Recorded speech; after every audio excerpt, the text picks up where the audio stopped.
ang gisa. Pwede na rin yan. At saka pagkain ko lang naman to. Super bilis lang niya.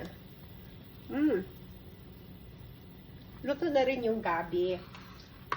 So, ilagay na natin yung mushroom.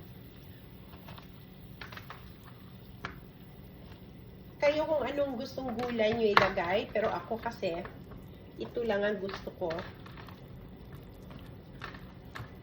So, para ba siyang, madali lang naman maluto siya.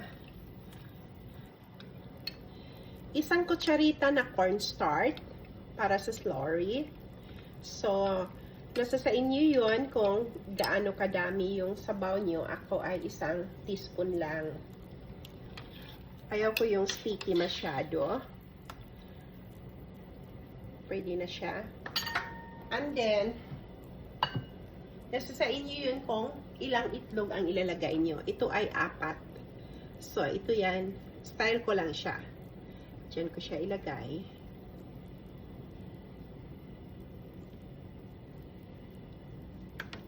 Super bilis lang siya.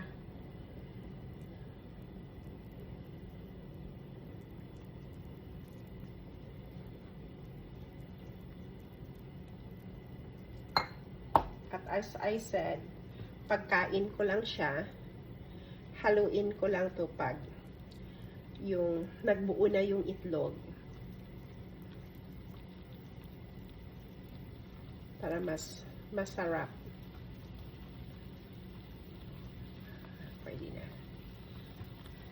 So, diba? Para siyang egg drop soup ng Chinese sabaw, pero nilagyan ko lang ng mushroom at saka gabi. So, as I said, nasa sa inyo yun. Kasi yung pagluluto, tiknik-tiknik lang yan. Para sa akin, ha. At saka pagkain ko lang to, ako kinakain ko basta mga sabaw-sabaw, hindi karne. Mahilig ako sa sabaw. Tikman na natin.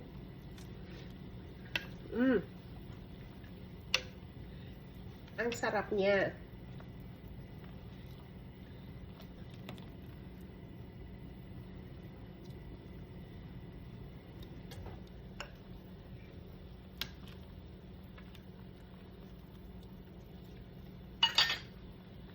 So, luto na yung mushroom na sabaw na to. Kaon na ta. Daghang salamat sa tanan. Thank you so much for watching. Bye for now.